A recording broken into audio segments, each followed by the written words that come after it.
अलग प्रकार वाले 20 भाव मेरे से उत्पन्न होते हैं।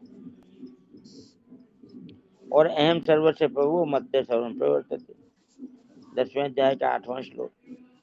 अर्थात सबका प्रभाव मैं हूँ और सब मेरे से प्रवृत्त होते हैं। 15वें अध्याय में भी कहा कि स्मृति ज्ञान आदि सब मेरे से ही उत्पन्न होते हैं।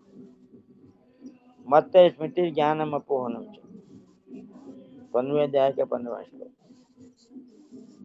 जब सब कुछ परमात्मा से ही उत्पन्न होता है तब मनुष्य के साथ उन गुणों का कोई संबंध नहीं है। अपने साथ गुणों का संबंध न मानने से यह मनुष्य बंधता नहीं, अर्थात वे गुण उसके लिए जन्म मरण के कारण नहीं बनते।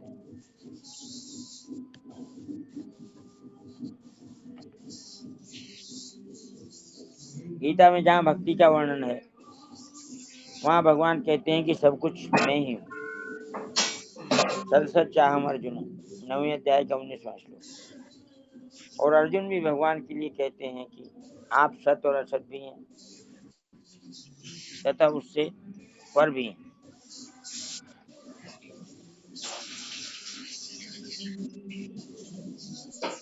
सदा असत तत्परम जत, 11वें अध्याय का 37वां श्लोक।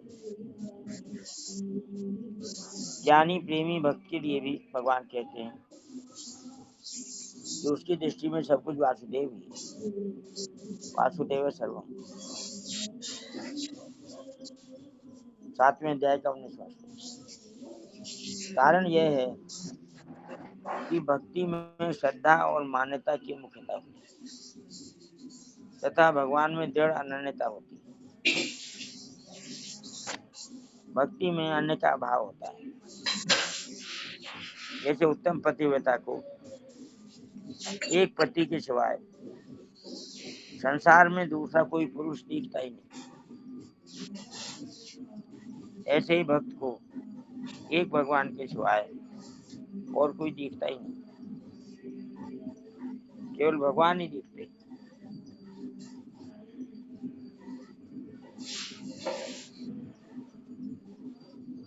गीता में जहाँ ज्ञान का वर्णन है वहाँ भगवान बताते हैं कि सत और असत दोनों अलग अलग है। ना सतो विद्यते भावो ना भावो विद्यते सत, दूसरे अध्याय का 16वां श्लोक। ऐसे ही ज्ञान मार्ग में शरीर शरीरी, देह देही, क्षेत्र क्षेत्रज्ञ, प्रकृति पुरुष दोनों को अलग अलग जानने की बात बहुत बार आई है। जैसे प्रकृति पुरुषम चैव विद्यनादेव भावपि, 13वें अध्याय का 19वां श्लोक। क्षेत्र क्षेत्र के योर ज्ञानम, 13वें अध्याय का 2रा श्लोक। क्षेत्र क्षेत्र के संयोगात, 13वें अध्याय का 26वां श्लोक। क्षेत्रम क्षेत्री तथा कृष्ण, 13वें अध्याय का 33वां श्लोक। क्षेत्र क्षेत्र के योरेव मंत्रम ज्ञान चक्षुषा, 13वें अध्याय का 34वां श्लोक। कारण यह है कि ज्ञान मार्ग में विवेक की प्रधानता होती है, अतः वहाँ नित्य अनित्य अविनाशी विनाशी आदि का विचार होता है। और फिर अपना स्वरूप बिल्कुल निर्लिप्त है ऐसा बोध होता है। साधक में श्रद्धा और विवेक दोनों ही रहने चाहिए। भक्ति मार्ग में श्रद्धा की मुख्यता होती है और ज्ञान मार्ग में विवेक की मुख्यता होती है। ऐसा होने पर भी भक्ति मार्ग में विवेक का और ज्ञान मार्ग में श्रद्धा का अभाव नहीं है। भक्ति मार्ग में मानते हैं कि सात्विक राजस और तामस भाव भगवान से ही होते हैं, 7वें अध्याय का 12वां श्लोक। और ज्ञान मार्ग में मानते हैं कि सत्व रज और तम ये तीनों गुण प्रकृति से ही होते हैं। सत्वम रजस तम इति गुणा प्रकृति संभवा, 14वें अध्याय का 5वां श्लोक। दोनों ही साधक अपने में निर्विकारता मानते हैं कि ये गुण अपने नहीं है, और दोनों ही जहाँ एक तत्व को प्राप्त होते हैं वहां न द्वैत कह सकते हैं न अद्वैत, न सत कह सकते हैं न असत। भक्ति मार्ग वाले साधक भक्ति मार्ग वाले भगवान के साथ अनन्य प्रेम से अभिन्न होकर प्रकृति से सर्वथा रहित हो जाते, और ज्ञान मार्ग वाले प्रकृति एवं पुरुष का विवेक करके प्रकृति से बिल्कुल असंबद्ध होकर अपने स्वरूप का साक्षात अनुभव करके प्रकृति से सर्वथा संबंध रहित हो जाते।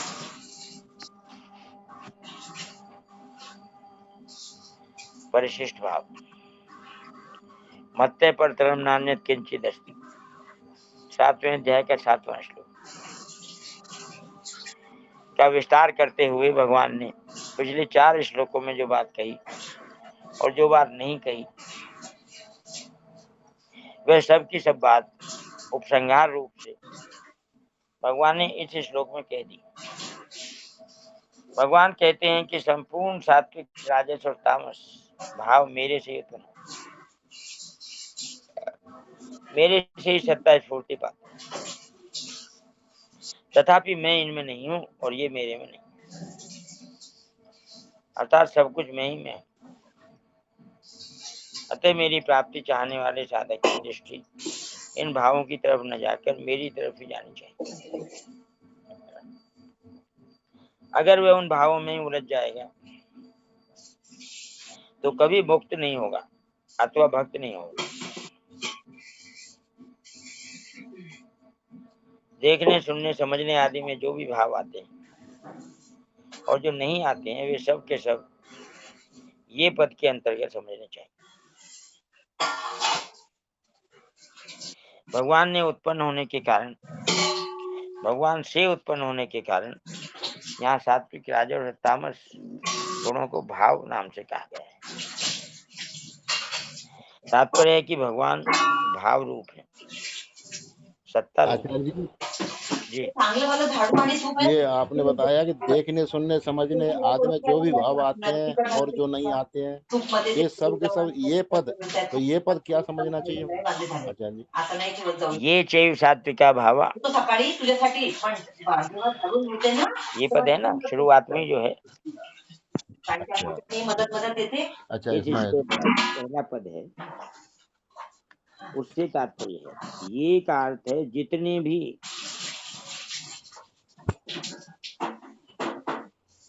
समझ गए? हाँ बिल्कुल, धन्यवाद।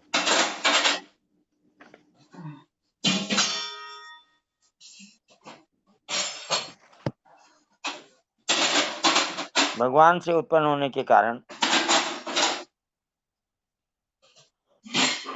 यहाँ सात्विक, राजस और तामस गुणों को भाव नाम से कहा गया है। तात्पर्य है कि भगवान भाव रूप है, सत्ता रूप है। ना सतो विद्यते भावो ना भावो विद्यते सत्य, 2 का 16। मद भावम सोधिगच्छति, 14 का 19। सर्वभूतेषु येनैकं भावम् अव्यमीक्षते, 18 का 20। इन तीनों श्लोकों में भाव की बात आई है।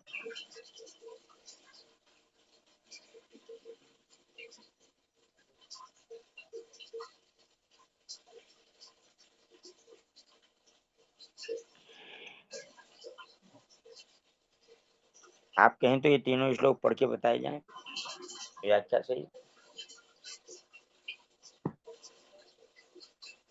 आवश्यकता है तो। प्रभु जी, हाँ प्रभु जी।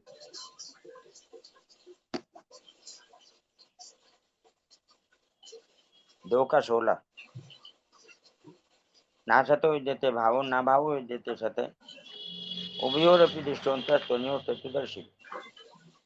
असत का तो भाव नहीं है, असत का तो भाव विद्यमान नहीं है, अर्थात असत की तो सत्ता विद्यमान नहीं है और सत का अभाव विद्यमान नहीं। तत्वदर्शी महापुरुषों ने इन दोनों का ही तत्व देखा है, अर्थात अनुभव किया है। इसकी व्याख्या पढ़ो प्रबोधिनी से। प्रबोधिनी से पढ़ूं क्या? बोलिए। हाँ जी आचार्य जी। पढ़िए प्रभु। दो विभाग हैं, चेतन विभाग और जड़ विभाग। चेतन विभाग को है कहते हैं और जड़ विभाग को नहीं कहते। परमात्मा तथा संपूर्ण जीव चेतन विभाग में है और संसार जड़ विभाग में है। संसार और शरीर जड़ विभाग में है।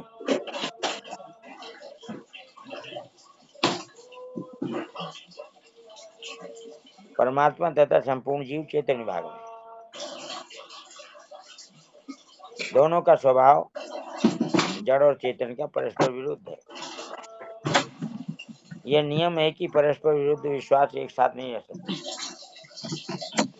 यदि है पर विश्वास होते ही नहीं का विश्वास निर्जीव हो जाता है, खत्म हो जाता है, और नहीं से विश्वास उठते ही है का विश्वास सजीव हो जाता है।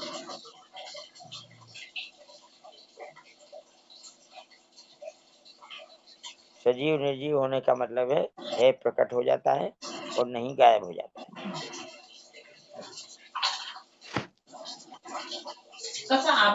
सच्चा साधक एक है तत्व के सिवाय अन्य असत की सत्ता स्वीकार ही नहीं करता। अन्य की सत्ता स्वीकार न करने पर साधक में स्वतः है की स्मृति जागृत हो जाती है की स्मृति से साधक की साध्य के साथ अभिन्नता हो जाती है।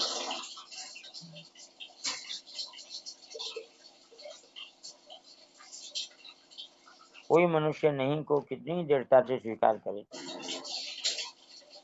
उसकी निवृत्ति होती ही है, प्राप्ति होती है। परंतु है को कितना ही अस्वीकार करे, उसकी प्राप्ति ही होती है। उसकी विस्मृति तो हो सकती है पर निवृत्ति होती ही नहीं। अतः एक सत्ता मात्र है के सिवाय कुछ नहीं है। यह सार बात है जिसका महापुरुषों ने अनुभव किया।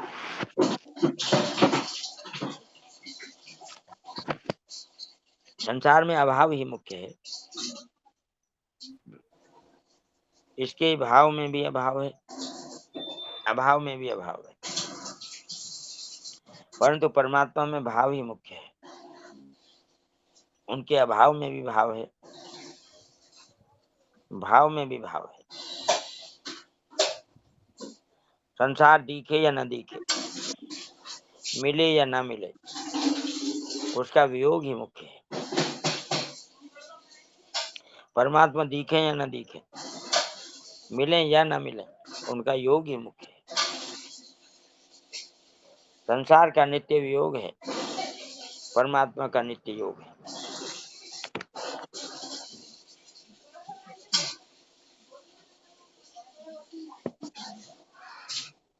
चौदह का 19 नान्यम गुणेभ्यः कर्तारं यदा दृष्टानु मुच्यते यदा दृष्टानु पश्यति गुणेभ्यश्च परं वेत्ति मद्भावं सोऽपि गच्छति।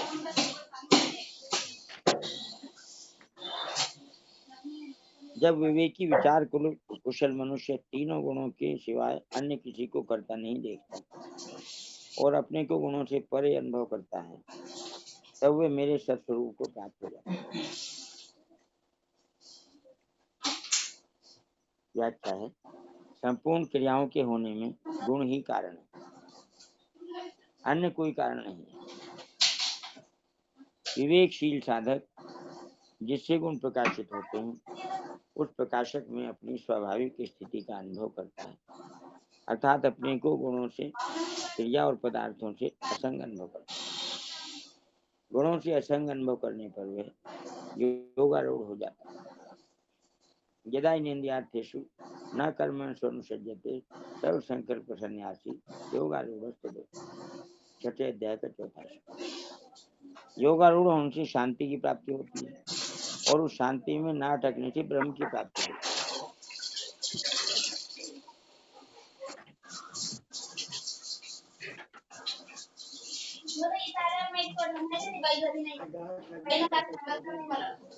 ये हुआ 14 का 19। अच्छे से धीरे धीरे 2 मिनट शांति से 18 का 20 नहीं ऐसे घपाता है। सर्वभूतेषु येनैकं नहीं भावमव्यमीक्षते मेरे बोलने से थोड़ा सा मयि भक्ति भक्तेषु 5 मिनट का पोछा हो जाता तेरा, तज्ज्ञानमेव लेकिन ऐसे क्या वो आधा उधर उधर बाल उधर ऐसा उधर कल परसों की जिस ज्ञान के द्वारा साधक संपूर्ण विभक्त प्राणियों में विभाग रहित एक अविनाशी भाव जागेवर अविनाशी सत्ता को देखता है, थोड़ा सा शांति से मालूम उस है ज्ञान को तुम हमको भी सात्विक कहते समझता है, बच्चों में गड़बड़ रहती है, हम बड़े हो गए अब, लेकिन थोड़ा हो। सा व्याख्या में कहा अलग अलग वस्तु व्यक्ति आदि में जो है पद है दिखता है, वह उस वस्तु व्यक्ति आदि का नहीं। हम भी तो तेरे से जैसे सत्य तुम सब में परिपूर्ण एक परमात्मा को, छोटे बच्चे थोड़ी है। उन वस्तु व्यक्ति आदि की स्वतंत्र सत्ता नहीं, क्योंकि उनमें प्रतिक्षण परिवर्तन हो रहा है, हम क्या बच्चे जो थोड़ा हमको समझता नहीं ऐसी बात, परंतु अपनी अज्ञता से उनकी सत्ता दिखती है। जब अज्ञता मिट जाती है तब अलग अलग वस्तु व्यक्ति आदि का अलग अलग ज्ञान और यथा योग्य अलग अलग व्यवहार होते हुए वह उनमें परिपूर्ण एक निर्विकार तत्व को देखता है। एक प्रकार से पूर्ते गरम दूध साधक की दृष्टि में प्राणियों की भी सत्ता रहने के कारण यह सात्विक ज्ञान विवेक कहा गया है। यदि उसकी दृष्टि में प्राणियों की सत्ता न रहे, केवल एक अविनाशी सत्ता ही रही, तो ये गुणातीत तत्व ज्ञान ब्रह्म की प्राप्ति ही है। वह अविनाशी सत्ता सब जगह समान रूप से विद्यमान है, उस सत्ता के साथ हमारी स्वाभाविक एकता है। ये तीनों श्लोकों की हमने व्याख्याएं पढ़ी प्रबोधिनी से, जिनमें जी प्रणाम जी आचार्य जी। ये जो बात है कि उसकी दृष्टि में प्राणियों की सत्ता ना रहे, केवल एक अविनाशी सत्ता रहे, इसका क्या अभिप्राय हुआ? हम भी हैं और परमात्मा भी है, ऐसे मानते हैं ना। जी परमात्मा ही परमात्मा है, हम नहीं हैं। मतलब प्राणियों हम तो की नहीं है, पर जो दूसरे लोग हमें दिखते हैं उनको हम ये माने कि ये है ही नहीं, ये भी भगवान ही है। हम और दूसरे तो एक ही हो गए ना। जी प्राणी सब एक हैं। जी प्राणियों की सत्ता नहीं है, परमात्मा की सत्ता है। मतलब वो लोग जो कुछ भी करें हम ये माने ये कि ईश्वर की लीला है ये। जब हम अपनी सत्ता को भी परमात्मा की सत्ता के साथ मिलाकर देखते हैं, प्राणियों की सत्ता को भी परमात्मा के साथ देखते हैं, तो वह विवेक कहलाता है। और जब अपनी सत्ता नहीं परमात्मा की ही सत्ता है, तब वह तत्व ज्ञान हो जाता है। ये कहा गया। जी अच्छा, नारायण नारायण। प्रणाम आचार्य, मतलब अंश का भाव नहीं होते हुए सिर्फ अंशी ही है ऐसे? हाँ, जैसे हम कहते हैं ना मैं भगवान का हूँ, तो मैं नहीं रहा ना, भगवान का हो गया, तो भगवान ही भगवान रहे, मैं कहाँ रहा। जी जी अपनी सत्ता को भगवान की सत्ता में मिला देना, ये है ज्ञान। अपनी सत्ता नहीं है, परमात्मा की सत्ता है, ये है तत्व ज्ञान।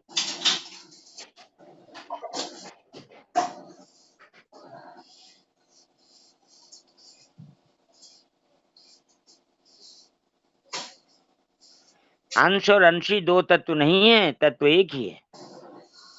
देखने में दो दिखते हैं, जब दो का भाव खत्म हो जाए एक ही रह जाए, वो है तत्व ज्ञान। आचार्य जी प्रणाम। मतलब हमने जैसे कि तत्वों को जान लिया है ना, सागर में मिल गई। हाँ बिल्कुल ठीक।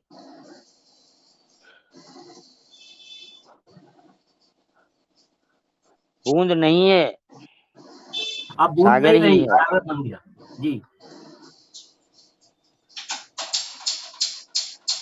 आगे पढ़ते हैं। भगवान से उत्पन्न होने के कारण यहाँ सात्विक, राजस और तामस गुणों को भाव नाम से कहा गया है। तात्पर्य है कि भगवान भाव रूप हैं, सत्ता रूप हैं, अतः उनसे भाव ही उत्पन्न होगा, अभाव कैसे उत्पन्न होगा।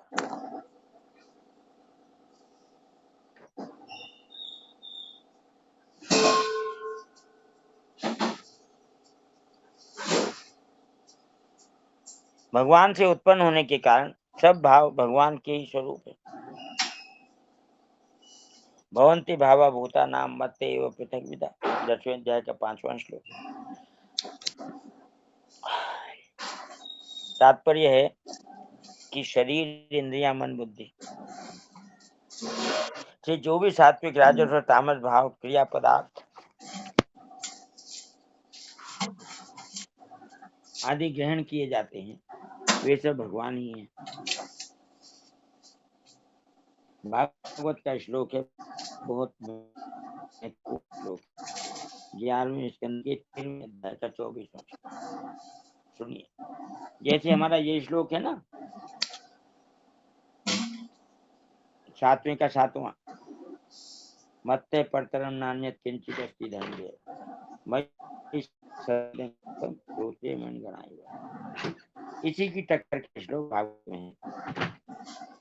मनसा वचसा दृष्ट्या गृह्यते अन्यैरपीन्द्रियैः एमेव निमत्तो अन्यत् इति बुद्ध्यद्विमंजसा।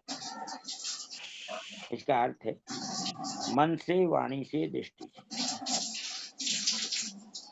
तथा अन्य इंद्रियों से जो कुछ शब्द आदि विषय ग्रहण किया जाता है, वे सब में ही हूँ, अतः मेरे सिवाय और कुछ भी। यह सिद्धांत आप विचार पूर्वक शीघ्र समझ लें, अर्थात स्वीकार करके अनुभव कर।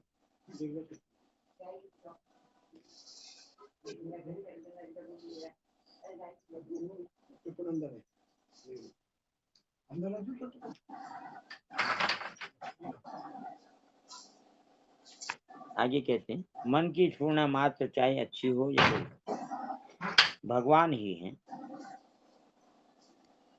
संसार में अच्छा बुरा, शुद्ध अशुद्ध, शत्रु मित्र, दुष्ट सज्जन, पापात्मा पुण्यात्मा आदि जो कुछ भी देखने, सुनने, कहने, सोचने और समझने आदि में आता है, वे सब केवल भगवान ही। भगवान के सिवाय कहीं कुछ भी नहीं। भगवान के सिवाय कहीं कुछ भी नहीं है।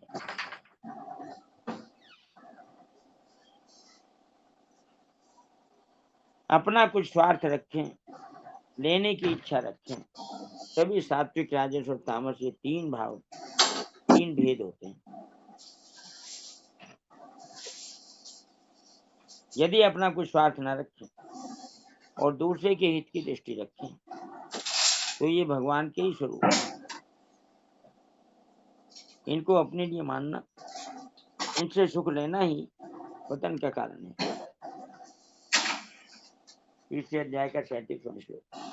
नारायण नारायण जी ये 3 लाइन है ना, फिर से पढ़िए जरा अच्छे से, एकदम आराम से। ये इतनी इम्पोर्टेंट लाइन से ना, मन की स्फुरना मात्र चाहे अच्छी हो या बुरी, भगवान ही है ना आचार्य? हाँ हाँ बिल्कुल, आप पढ़िए। हाँ, 16वां श्लोक। मन की स्फुरना मात्र चाहे अच्छी हो या बुरी, भगवान ही है। मन में जो भी स्फुरना आती है, मतलब आज कितना अच्छे से, मतलब ये पंक्तियां पढ़ते हुए रियलाइज हो रहा है कि मन की स्फुरना मात्र चाहे अच्छी हो या बुरी, भगवान ही है। संसार में अच्छा बुरा, शुद्ध अशुद्ध, शत्रु मित्र, दुष्ट सज्जन, पापात्मा पुण्यात्मा आदि जो कुछ भी देखने, सुनने, कहने, सोचने, समझने आदि में आता है, वह सब केवल भगवान ही है। भगवान के सिवाय कहीं कुछ भी नहीं है। बहुत सुंदर पंक्तियां है। मतलब ये जो पंक्तियां अगर बाय हार्ट कर ले, एकदम पक्का दिमाग में बिठा ले, तो कुछ है ही नहीं, मतलब एकदम, है ना आचार्य जी? जी बिल्कुल ठीक बात है। वास्तविकता के लिए, वास्तविकता को स्वीकार करने में कोई रुकावट नहीं है। अगर कोई रुकावट है तो ये है कि हम भी हैं कुछ। भगवान के आचार्य जी साथ प्रणाम।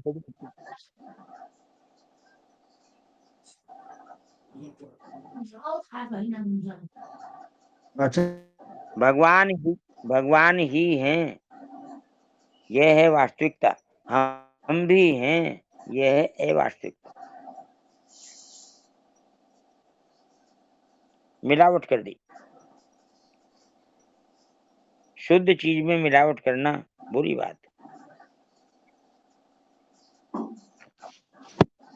हरिओम जी कुछ बोल रहे हैं प्रभु, दिनेश जी।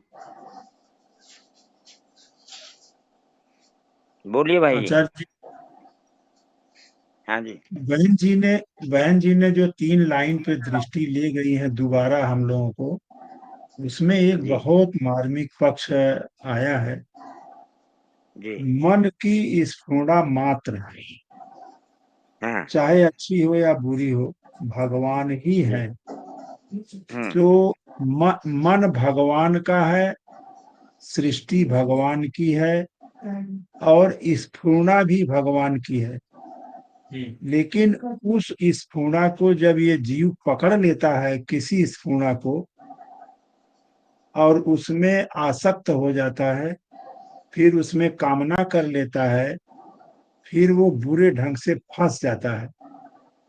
तो इसमें स्वामी जी महाराज ये कहना चाहते हैं कि जब तक वो मन में स्फुरना उठ रही है, लहरें आ रही हैं, अच्छी बुरी जो भी आ रही है, वो भगवत स्वरूप है, खाली स्फुरणाएं स्वतः स्वाभाविक। लेकिन उस स्फुरना को पकड़ते ही वो भगवत स्वरूप नहीं रह पाती है। फिर वो स्फुरना आसक्ति, कामना और ममता, जिस किसी भी नाम दे दीजिए, उसमें हमारी जिम्मेदारी पे आ जाती, फंस जाती। तो हमको इस स्फुरना संकल्प, पे ध्यान रखना चाहिए। स्फुरना से आगे आता है संकल्प। तो वो संकल्प नहीं बननी, ऐसा बताया गया है ना, स्फुरना ही छोड़ दीजिए, संकल्प नहीं बनना चाहिए। तो संकल्प अभी नहीं बनना चाहिए, बिल्कुल। तो मेरा कहना उद्देश्य यही था कि स्फुरणाएं मन में अक्सर उठती रहती हैं और आदमी घबराता है कि ये बात कैसे आ गई, मैं तो इसमें सोचा भी नहीं था, ये विचार कैसे आ गए। अच्छे बुरे अनेक प्रकार की स्फुरणाएं उठती हैं। तो वो भगवान की व्यवस्था से समष्टि प्रकृति के द्वारा मन में आ रही हैं, उस पे हमारी दृष्टि नहीं जानी चाहिए। यही कहना चाह रहे थे जी। प्रणाम। बहुत जी। सुंदर। और किसी को कुछ कहना?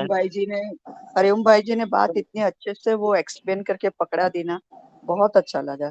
धन्यवाद हरिओम भाई जी। थैंक यू आचार्य भाई जी। नारायण नारायण, जब ये संकल्प है और ये क्रियाएं वो भगवान के सिवा अलग है, मतलब। हाँ, स्फुरना जो है भगवान की है, संकल्प, आसक्ति, कामना ये जीव की है जी। यहाँ जो जिक्र कर रहा है, यहाँ मैं नहीं है, यहाँ मैं एब्सेंट है भाई जी। जी बिल्कुल बिल्कुल। मैं के पैदा होते ही मन अपना हो जाता है और स्फुरना भी अपनी हो जाती है। यहाँ श्लोक कहता है कि भगवान के सिवा कुछ नहीं, जो कुछ भी है भगवान। मन है भगवान, मन में उठने वाली स्फुरणाएं हैं भगवान। अपना उनसे कोई लेना देना नहीं, कोई संबंध नहीं, क्योंकि मैं है ही नहीं।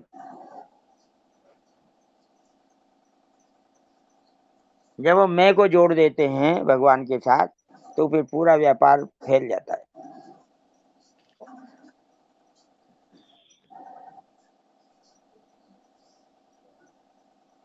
अपना कुछ स्वार्थ रखें, लेने की इच्छा रखें, तभी सात्विक, राजस और तामस ये 3 भेद होते हैं। यदि अपना कुछ स्वार्थ न रखें और दूसरे के हित की दृष्टि रखें, तो ये भगवान के ही स्वरूप हैं। इनको अपने लिए मानना, इनसे सुख लेना ही पतन का कारण है। 30 अध्याय का 37वां श्लोक। काम ऐसे को देश है, रजोगुण समुद्भव महाशनु महापापमा विद्येनमिह वैरिणम। तीनों गुण मेरे से ही प्रकट होते हैं। ऐसा कहकर भगवान ने यह भाव प्रकट किया कि साधक की दृष्टि इन गुणों की तरफ न जाकर मुझ गुणातीत की तरफ ही जानी चाहिए, अर्थात मेरी सत्ता और महत्ता मानकर मेरे ही साथ संबंध जोड़ना चाहिए, जिससे मेरी प्राप्ति हो जाए और सदा के लिए दुख मिटकर महान आनंद का अनुभव हो जाए। मैं उनमें नहीं हूं और वे मेरे में नहीं हैं। ऐसा कहकर भगवान ने यह भाव प्रकट किया है कि अगर कोई मनुष्य मेरे को सत्ता और महत्ता न देकर सात्विक, राजस और तामस गुण, पदार्थ तथा क्रिया को सत्ता और महत्ता देकर उनके साथ संबंध जोड़ेगा तो वे मेरे को प्राप्त न होकर जन्म मरण में चला जाएगा।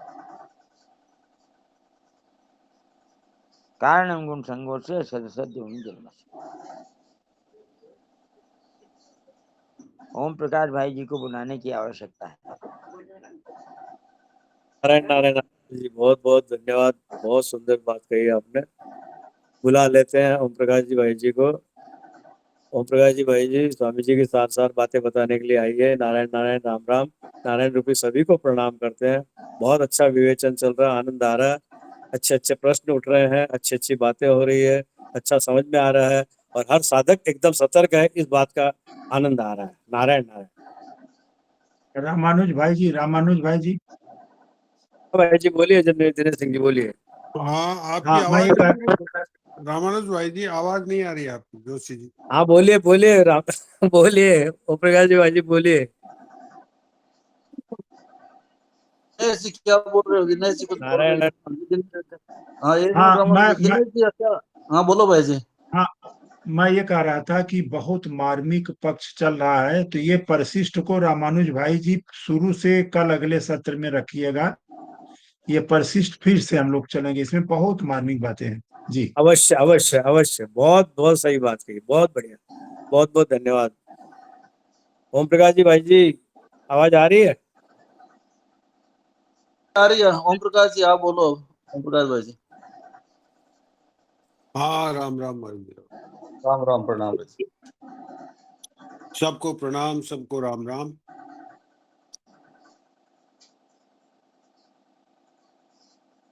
आज प्रातःकाल गीता भवन स्वर्गाश्रम से हमेशा की तरह परम श्रद्धेय स्वामी जी राम सुखदास जी महाराज का प्रवचन जो प्रसारित हुआ वो दिनांक 10 अप्रैल 1991 का है।